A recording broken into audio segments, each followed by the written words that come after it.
Assalamualaikum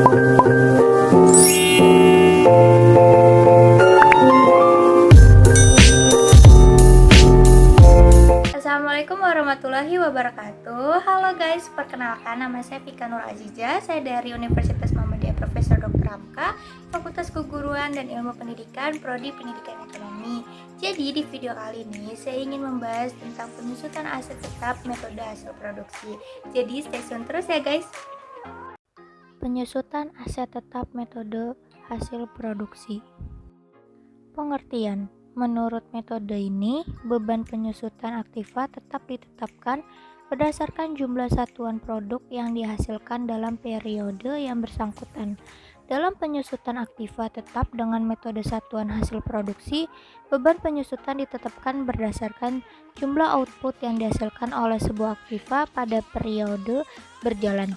Dengan kata lain, beban penyusutan dihitung berdasarkan satuan hasil produksi sehingga beban penyusutan tiap periode akan berfluktuasi mengikuti jumlah produksi yang dihasilkan. Metode satuan hasil produksi mengalokasikan biaya penyusutan berdasarkan atas proporsi pemakaian aset tetap yang sebenarnya. Metode ini menggunakan hasil produksi sebagai dasar acuan dalam mengalokasikan beban penyusutan aktiva untuk setiap periode akuntansi. Beban penyusutan dalam metode satuan hasil produksi diperlakukan sebagai beban variabel sesuai dengan unit output yang dihasilkan aset tetap tiap periode. Metode ini memandang beban penyusutan sejalan dengan tingkat pemakaiannya. Idealnya, metode satuan hasil produksi diterapkan pada jenis aset tetap mesin produksi. Pembahasan selanjutnya yaitu menjelaskan rumus dan cara menghitung penyusutan aset tetap.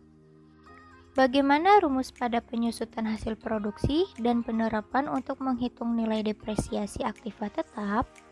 Dalam penyusutan aktiva tetap dengan metode satuan hasil produksi, beban penyusutan ditetapkan berdasarkan jumlah output yang dihasilkan oleh aset pada periode yang berjalan, atau bahasa lain, beban penyusutan dihitung dengan satuan hasil produksi, sehingga beban penyusutan tiap periode akan berfluktuasi mengikuti jumlah produksi yang dihasilkan. Metode satuan hasil produksi mengalokasikan biaya penyusutan berdasarkan atas proporsi pemakaian aset tetap yang sebenarnya. Metode ini menggunakan output atau hasil produksi sebagai dasar acuan alokasi beban penyusutan untuk setiap periode akuntansi. Nah, berikut rumusnya. Penyusutan per unit produksi. Rumusnya harga perolehan dikurang nilai sisa dibagi taksiran produksi selama umur ekonomis. Selanjutnya, beban penyusutan tiap tahunnya. Rumusnya jumlah produksi sesungguhnya dikali tarif penyusutan pada unit produksi. Bagaimana sih perhitungan penyusutan metode satuan hasil produksi? Nah, di sini ada contoh soalnya. PT Adil Makmur pada bulan Mei 2022 membeli sebuah mesin pabrik dengan harga perolehan senilai Rp125 juta dan diprediksi memiliki masa manfaat hingga 5 tahun ke depan dengan nilai sisa atau nilai residu sebesar Rp5 juta. Diperkirakan mesin tersebut bisa berproduksi dan menghasilkan jumlah unit sebagai berikut. Tahun ke-1 15.000 unit, tahun kedua 13.500 unit, tahun ketiga 12.000 unit, tahun keempat 11.500 unit, dan tahun terakhir kelima 8.000 unit. Penyelesaiannya, pertama, kita hitung taksiran jumlah produksinya. 15.000 unit ditambah 13.500 unit ditambah 12.000 unit, kemudian ditambah lagi 11.500 unit, dan yang terakhir ditambah 8.000 unit. Maka total hasilnya menjadi 60.000 unit. Untuk tarif penyusutan per unitnya kita peroleh dari harga perolehan yaitu Rp125 juta dikurang nilai residu sebesar Rp5 juta, kemudian dibagi 60.000 unit, maka tarifnya menjadi 2.000 unit. Tarif penyusutannya sudah kita hitung dan diketahui. Berikutnya kita bisa membuat tabel penyusutannya seperti berikut ini. Untuk mencari beban penyusutannya dari unit produksi dikali dengan tarif. Tahun 2014, 15.000 unit dikali 2.000 hasilnya 30 juta rupiah. Akumulasi tahun pertama tetap sama dengan beban penyusutannya yaitu 30 juta rupiah. Untuk nilai bukunya dari harga perolehan 125 juta rupiah dikurang akumulasi penyusutannya 30 juta rupiah menjadi 95 juta rupiah. Tahun kedua 2015, unit produksinya sebanyak 13.500 unit dikali 2.000 maka beban penyusutannya sebesar 27 juta rupiah. Akumulasi penyusutannya menjadi 57 juta rupiah. Kemudian nilai bukunya dari 125 juta rupiah dikurang 57 juta rupiah maka hasilnya senilai 68 juta rupiah. Tahun berikutnya 12.000 unit dikali besarnya tarif 2.000 maka hasilnya 24 juta rupiah. Akumulasi penyusutannya menjadi 57 juta rupiah ditambah dengan beban penyusutannya tahun ketiga 24 juta rupiah menjadi 81 juta rupiah. Kemudian nilai bukunya 125 juta rupiah dari harga perolehan dikurangi akumulasi penyusutannya tahun ketiga 81 juta rupiah maka hasilnya menjadi 44 juta rupiah.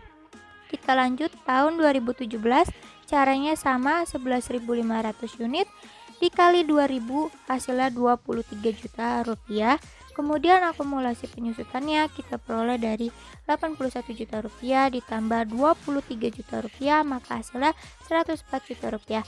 Untuk nilai bukunya yaitu harga perolehan 125 juta rupiah dikurang akumulasi penyusutan tahun 2017 104 juta rupiah menjadi 21 juta rupiah. Tahun yang terakhir tahun 2018, 8.000 unit dikali 2.000 hasilnya 16 juta rupiah. Akumulasi penyusutannya 104 juta rupiah ditambah 16 juta rupiah maka hasilnya 120 juta rupiah. Nilai bukunya harga perolehan 125 juta rupiah dikurang akumulasinya sebesar 120 juta rupiah maka diperoleh hasilnya sebesar 5 juta rupiah. Hasil akhir nilai buku pada tabel penyusutan harus sama dengan nilai sisa atau nilai residu yang terdapat pada soal tersebut. Selanjutnya kita akan membuat jurnal penyesuaiannya, yaitu untuk tahun pertama beban penyusutan mesin pada akumulasi penyusutan mesin senilai 30 juta rupiah. Tahun kedua yaitu tahun 2015, beban penyusutan mesin di sebelah debit dan akumulasi di sebelah kredit sebesar 27 juta rupiah. Untuk tahun 2016, 2017, dan 2018, langkah dan akunnya sama, hanya disesuaikan dan kita lihat nominalnya pada kolom beban penyusutan pada tabel yang telah kita kerjakan. Tahun 2016 sebesar 24 juta rupiah, tahun 2017 sebesar 23 juta rupiah, dan yang terakhir pada tahun 2018 sebesar 16 juta rupiah. Sekian dari saya, jadi kesimpulan dari pembahasan penyusutan aset tetap metode hasil produksi yaitu beban penyusutan dihitung berdasarkan satuan hasil produksi, sehingga beban penyusutan tiap periode akan berfluktuasi mengikuti jumlah produksi yang akan dihasilkan. Metode ini mengalokasikan biaya penyusutan berdasarkan atas proporsi pemakaian aset tetap yang sebenarnya. Metode ini juga menggunakan hasil produksi sebagai dasar acuan dalam mengalokasikan beban penyusutan aktiva untuk setiap periode akuntansi. Jadi metode ini masuk kategori depresiasi berdasarkan faktor penggunaannya. Demikian pada pembahasan kita kali ini, semoga bermanfaat untuk teman-teman, dan terima kasih kepada Ibu Novi Kurniasi sebagai dosen akuntansi keuangan. Mohon maaf apabila ada kesalahan dalam pengertian soal, karena di sini saya masih belajar sama seperti teman-teman.